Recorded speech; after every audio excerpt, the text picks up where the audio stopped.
नमस्कार और स्वागत है। आज हम एक ऐसे उपनिषद के सागर में उतरने वाले हैं जो ज्ञान के साथ साथ आप कह सकते हैं माधुर्य से भी छलकता है। गोपाल तापिनी उपनिषद। जी, गोपाल तापिनी उपनिषद। और हमारे पास जो स्रोत हैं वो इसके गूढ़ विचारों को किसी सूखे दार्शनिक लेख की तरह नहीं, बल्कि एक जीवंत काव्यात्मक अनुभव की तरह पेश करते हैं। हाँ, और ये जो काव्यात्मक शुरुआत है ना, यही इस उपनिषद को बाकी ज्ञान केंद्रित ग्रंथों से बिल्कुल अलग करती है। ये हमें सिर्फ सोचने पर नहीं, बल्कि महसूस करने पर भी मजबूर करती है। और आज हमारी चर्चा का मिशन भी यही है। हम ये समझने की कोशिश करेंगे कि कैसे ये उपनिषद ब्रह्म यानी परम सत्य और प्रेम यानी माधुर्य को दो अलग-अलग रास्तों की तरह नहीं देखता, बल्कि एक ही मंजिल के दो पहलुओं की तरह देखता है। सही गा। हम जानेंगे कि गोपाल जैसे एक सरल से शब्द के पीछे इतना गहरा दार्शनिक रहस्य आखिर क्या छिपा है। और ये देखना बहुत दिलचस्प होगा कि कैसे ये दर्शन, ज्ञान और भक्ति के बीच की उस पारंपरिक दीवार को गिरा देता है जिसे अक्सर बहुत मजबूत माना जाता है। तो चलिए इस यात्रा की शुरुआत करते हैं। हमारे स्रोत एक अद्भुत दृश्य से खुलते हैं। एक गहरा अनंत नीला ब्रह्मांड, बिल्कुल शांत। हाँ, और उस सन्नाटे में कहीं से एक सुनहरी धुन तैरती हुई आ रही है और केंद्र में है एक दिव्य बांसुरी। और दावा यह किया जा रहा है कि ये उपनिषद एक ऐसे गोपनीय सत्य को उजागर करेगा जो बड़े बड़े राजाओं और तपस्वियों के लिए भी दुर्लभ रहा है। ये जो शुरुआती दृश्य है ना, असल में यही पूरे उपनिषद का सार है। मतलब ब्रह्मांड की विशालता है, शून्यता है, लेकिन उसमें कोई डर या अकेलापन नहीं है। उसमें संगीत है। उसमें संगीत है, माधुर्य है। और यहीं से उस परम तत्व का परिचय शुरू हो जाता है जिसे स्रोत गोपाल कहते हैं। तो फिर सीधे उस तत्व के हृदय में ही चलते हैं। उपनिषद का पहला और शायद सबसे शक्तिशाली विचार सामने आता है। जो गोपाल को जानता है वो आत्मा को जानता है। और इसे समझाने के लिए स्रोत हमारे सामने एक विरोधाभास जैसा दृश्य रखते हैं। हाँ। एक तरफ योग की अग्नि में सालों से तपा हुआ एक तपस्वी है, और दूसरी तरफ गायों के झुंड के बीच धूल में खेलता हुआ एक मुस्कुराता हुआ नीला बालक। और वो तपस्वी जो शायद ज्ञान और वैराग्य के सबसे कठिन मार्ग पर चलकर सत्य को खोज रहा है। वो उस बालक से एक बहुत ही सीधा सवाल पूछता है, तुम कौन हो? वो शायद किसी, क्या कहते हैं, गूढ़ उत्तर की उम्मीद कर रहा होगा। लेकिन जो जवाब मिलता है वो किसी साधारण बच्चे का तो हो ही नहीं सकता। हाँ। वो बालक कहता है, मैं वही हूं जिससे सब जन्मते हैं, जिसमें सब विलीन होते हैं और जिसके द्वारा सब जीवित रहते हैं। एक मिनट, ये तो ब्रह्म की अक्षरशः परिभाषा है जो हम बृहदारण्यक या छांदोग्य जैसे गंभीर उपनिषदों में पढ़ते हैं। एक बालक ये कैसे कह सकता है? और यही इस उपनिषद की मौलिकता और खूबसूरती छिपी है। ये दृश्य सिर्फ एक कहानी नहीं बल्कि एक गहरा दार्शनिक संकेत है। अच्छा, हाँ, ये हमें बता रहा है कि परम सत्य यानी ब्रह्म कोई बहुत डरावनी या अमूर्त या हमारी पहुंच से बाहर की शक्ति नहीं है। वो सहज, सरल, सुलभ और माधुर्य से भरपूर भी हो सकता है। मतलब जब बालक ये कहता है तो वो ब्रह्म के सगुण यानी रूप और गुणों के साथ और निर्गुण यानी रूप और गुणों से परे दोनों रूपों को एक साथ ले आता है। तपस्वी की कठोर साधना एक सच है, लेकिन बालक की सहज लीला भी उसी सच का दूसरा पहलू है। तो ये उपनिषद एक तरह से कह रहा है कि सत्य को पाने के लिए खुद को तपाना ही एकमात्र रास्ता नहीं है। बिल्कुल। वो सहजता और प्रेम में भी मिल सकता है। मतलब ज्ञान और प्रेम में कोई विरोधाभास नहीं, बल्कि वे एक ही सिक्के के दो पहलू हैं। बिल्कुल। एक रास्ता वैराग्य से होकर जाता है, दूसरा अनुराग से। और ये उपनिषद अनुराग यानी प्रेम के रास्ते को ज्ञान के बराबर का दर्जा दे रहा है। ये तो बहुत क्रांतिकारी विचार है। लेकिन फिर सवाल उठता है कि गोपाल ही क्यों? इस नाम में ऐसा क्या खास है? हमारे स्रोत एक बहुत बड़ा दावा करते हैं। वो कहते हैं कि चारों वेदों का सार इसी एक शब्द में छिपा है। सुनने में अविश्वसनीय लगता है ना? हाँ, इसका आधार क्या है? ये दावा सच में बहुत बड़ा है और उपनिषद इसे सिर्फ भावना के आधार पर नहीं छोड़ता। वो शब्द मीमांसा यानी शब्द के विज्ञान के जरिए इसे साबित करता है। वो गोपाल शब्द को उसके मूल घटकों में तोड़ता है, गो और पाल। और गो का अर्थ हम आमतौर पे सिर्फ गाय समझते हैं, लेकिन स्रोत बताते हैं कि इसका अर्थ कहीं ज्यादा व्यापक है।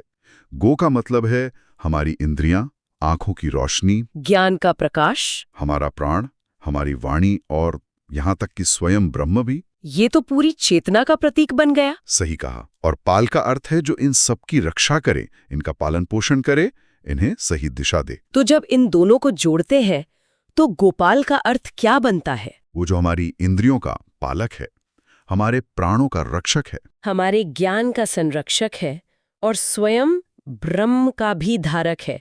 इस एक शब्द में पूरी साधना का विज्ञान छुपा है। मतलब जब कोई साधक गोपाल का ध्यान या जाप करता है तो वो सिर्फ एक नाम नहीं रट रहा होता। नहीं, वो एक तरह से अपनी पूरी आंतरिक व्यवस्था को, अपनी साइकोलॉजी को री इंजीनियर कर रहा होता है। ये तो एक बहुत ही व्यवहारिक प्रक्रिया लगती है। बिल्कुल, ये एक आंतरिक सामंजस्य स्थापित करने की प्रक्रिया है। श्रोत में एक बहुत सुंदर पंक्ति है, वह अपने भीतर की अव्यवस्था को शांत करता है। जब इंद्रियां यहाँ वहां भागने की बजाय अपने पालक की शरण में आ जाती हैं, जब प्राण स्थिर हो जाता है, तो ज्ञान बोझ नहीं लगता, वो सहज हो जाता है। मन के भीतर का शोर शांत होकर एक मीठी धीमी बांसुरी की धुन में बदल जाता है। ये आंतरिक शांति का प्रतीक है। बिल्कुल। मन को शांत करने और ऊर्जा को संभालने की ये बात तो समझ आती है, लेकिन हमारे स्रोत इसे एक कदम और आगे ले जाते हैं। वे प्रेम की एक ऐसी अवस्था की बात करते हैं जिसे आत्मा का उच्चतम विज्ञान कहा गया है। ये गोपी भाव आखिर है क्या? इसे इतना ऊंचा स्थान क्यों दिया गया है? हाँ, वही। इसका कारण प्रेम की प्रकृति में छिपा है। अगर हम देखें तो दुनिया का ज्यादातर प्रेम अधिकार पे आधारित होता है। मैं और मेरा। हम किसी व्यक्ति या वस्तु को पाना चाहते हैं, उस पर अपना अधिकार जताना चाहते हैं। ये प्रेम अनजाने में ही बंधन पैदा करता है, क्योंकि इसमें पाने की इच्छा और खोने का डर हमेशा बना रहता है। और गोपी भाव इससे अलग कैसे है? स्रोत में कहा गया है कि गोपी का प्रेम अधिकार रहित होता है। वो प्राप्ति पर आधारित नहीं, बल्कि पूर्ण समर्पण पर आधारित है। हाँ। इसे समझाने के लिए एक साध्वी का उदाहरण दिया गया है जो ब्रज के कुंजों में ध्यान कर रही है और उसके भीतर बस एक ही स्वर गूंज रहा है, मैं तुम्हारी हूं। इसमें पाने की कोई बात ही नहीं है। और यही इसका मनोवैज्ञानिक और आध्यात्मिक मर्म है। मैं तुम्हारी हूं के भाव में मैं का जो अहंकार है, जो कर्ता भाव है, वो धीरे धीरे विलीन हो जाता है। अच्छा। जब मैं और मेरा का भाव ही खत्म हो जाता है, तभी आत्मा का परमात्मा में मिलना संभव होता है। हाँ। इसीलिए उपनिषद कहता है कि जिसमें ये भाव जाग गया, उसकी मुक्ति निश्चित है। ये तो भक्ति का चरम है। हाँ, जहाँ भक्त और भगवान का भेद मिट जाता है। और मजे की बात यह है कि यही ज्ञान का भी अंतिम लक्ष्य है, आत्मा और ब्रह्म के भेद का मिट जाना। यहाँ आकर भक्ति और ज्ञान एक ही बिंदु पर मिल जाते हैं। ये समर्पण का भाव सुनने में बहुत आदर्श लगता है, लेकिन व्यावहारिक जीवन में अहंकार को छोड़ना ही तो सबसे मुश्किल काम है। क्या स्रोत इस पर कोई रोशनी डालते हैं कि ये भाव विकसित कैसे होता है? ये बहुत अच्छा सवाल है, और स्रोत इसे किसी जादुई घटना की तरह नहीं दिखाते। ये एक क्रमिक प्रक्रिया है। इसकी शुरुआत होती है ये समझने से कि अधिकार जमाने से हमें शांति नहीं बल्कि चिंता ही मिलती है। जब साधक गोपाल तत्व का ध्यान करता है तो वो धीरे धीरे अपनी इंद्रियों को, अपने मन को उस पर समर्पण करना सीखता है। मतलब छोटे छोटे समर्पण से शुरू होता है। बिल्कुल, रोजमर्रा के छोटे छोटे समर्पण से, अपने काम के फल का समर्पण, अपनी इच्छाओं का समर्पण। धीरे धीरे ये भाव इतना गहरा हो जाता है कि मैं का केंद्र ही बदल जाता है।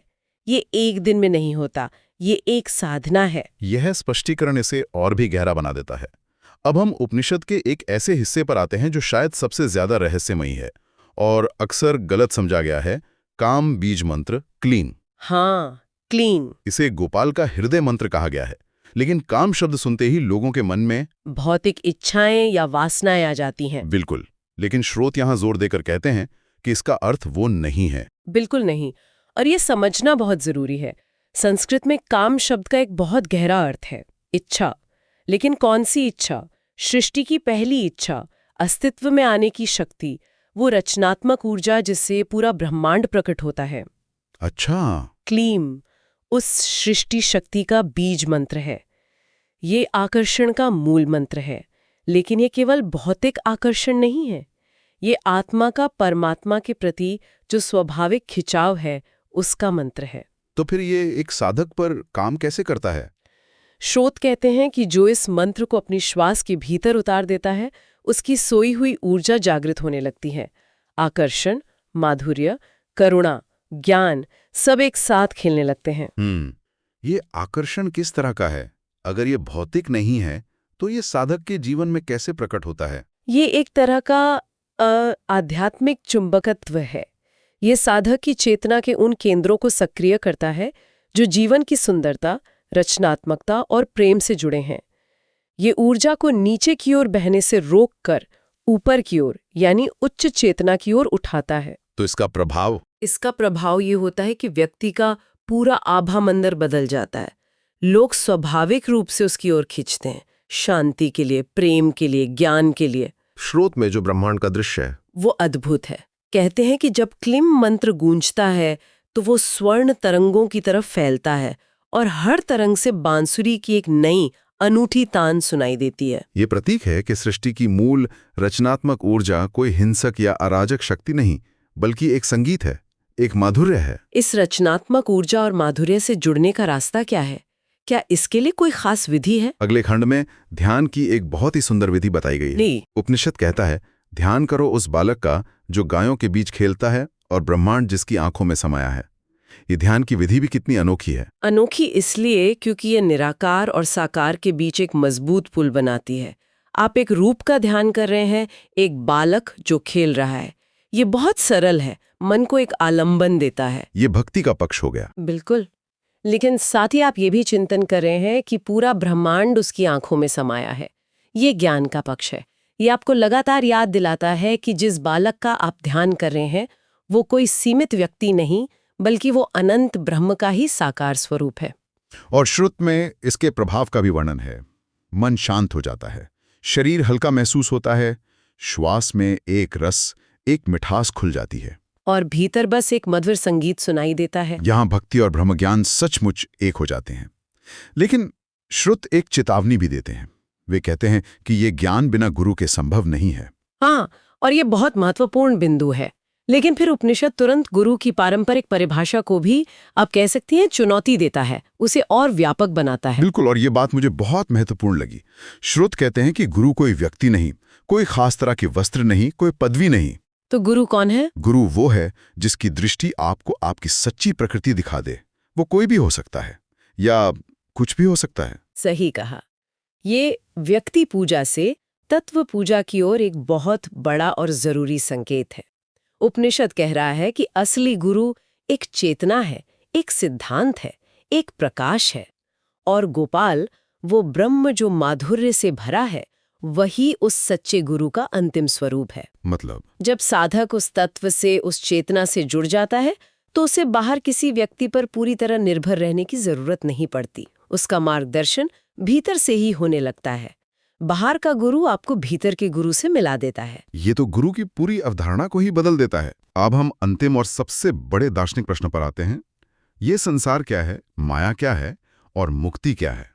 अक्सर दर्शन में, खासकर अद्वैत वेदांत में, माया को एक जाल, एक भ्रम, एक रस्सी में सांप की तरह देखा जाता है जिससे हमें बचना है।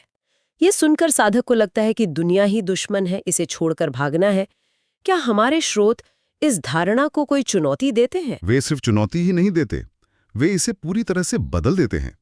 और ये इस उपनिषद की सबसे सुंदर और गहरी देन है। ये उपमा तो अविश्वसनीय है।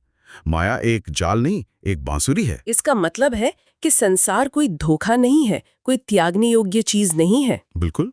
इसका अर्थ है कि संसार झूठा नहीं है, बल्कि ये ब्रह्म की ही अभिव्यक्ति है। उसका संगीत है, उसकी कला है, उसकी लीला है। समस्या संसार में या संगीत में नहीं है, समस्या हमारे दृष्टिकोण में है। तो बंधा हुआ कौन है? जो संगीतकार यानी ब्रह्म को जाने बिना केवल संगीत यानी संसार में खोया है, वो बंधा हुआ है। वो संगीत की अलग अलग तानों, मतलब जीवन के सुख दुख, सफलता असफलता, राग द्वेष में उलझ जाता है। और फिर मुक्त कौन है? मुक्त वो है जो संगीत को सुनते सुनते संगीतकार को पहचान लेता है। वो समझ जाता है कि ये सुख की तान और दुख की तान दोनों उसी एक बांसुरी से निकल रही है। ऐसा व्यक्ति संसार में रहते हुए, उसके सुख दुख का अनुभव करते हुए भी उनसे परे हो जाता है। उनसे बंधता नहीं। हाँ, वो जानता है कि ये सब एक दिव्य नाटक है, एक मधुर संगीत है। उसके लिए संसार बंधन नहीं, बल्कि मुक्ति का साधन बन जाता है। तो चलिए इस पूरी चर्चा को समेटते हैं। हमने देखा कि कैसे गोपाल तापिनी उपनिषद की ये यात्रा एक ऐसे सत्य की ओर ले जाती है जहां ज्ञान और प्रेम दो अलग-अलग नदियां नहीं बल्कि एक ही महासागर में मिलने वाले दो रास्ते हैं। इसकी शुरुआत होती है ब्रह्म जैसे गूढ़ तत्व को एक मधुर, साकार, सुलभ रूप में देखने से। फिर गोपाल नाम के गहरे अर्थ को समझने से, जो हमारी बिखरी हुई इंद्रियों और प्राणों को साधने का एक वैवाहिक जरिया बनता है। सही। फिर हम गोपी भाव की ऊंचाई तक पहुंचे, जो अधिकार रहित प्रेम और समर्पण के माध्यम से अहंकार को मिटाकर मुक्ति का सबसे सीधा रास्ता दिखाता है। और क्लीम मंत्र, जो हमें सृष्टि की उस रचनात्मक, संगीतमय ऊर्जा से जोड़ता है। और अंत में ये क्रांतिकारी समझ कि गुरु एक बाहरी व्यक्ति नहीं बल्कि भीतरी चेतना है। और ये संसार कोई बंधन या जाल नहीं, बल्कि स्वयं ब्रह्म का संगीत है, उसकी बांसुरी की धुन है। और भक्ति गोपाल के बीच की खाई को पूरी तरह से पाट देता है।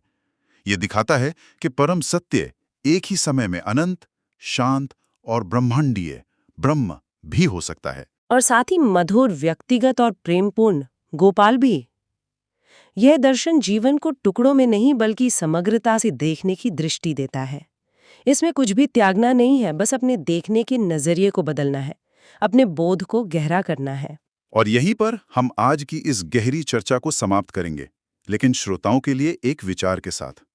हमारे स्रोतों के आधार पर यह प्रश्न सोचने लायक है। अगर सृष्टि की सबसे बड़ी शक्ति यानी ब्रह्म केवल ज्ञान, तर्क या वैराग्य का एक सूखा विषय ना होकर माधुर्य और प्रेम का एक अनंत स्रोत भी हो, तो हमारे अपने जीवन, हमारे रिश्तों और हमारे आसपास की इस दुनिया को देखने का हमारा नजरिया कैसे बदल सकता है?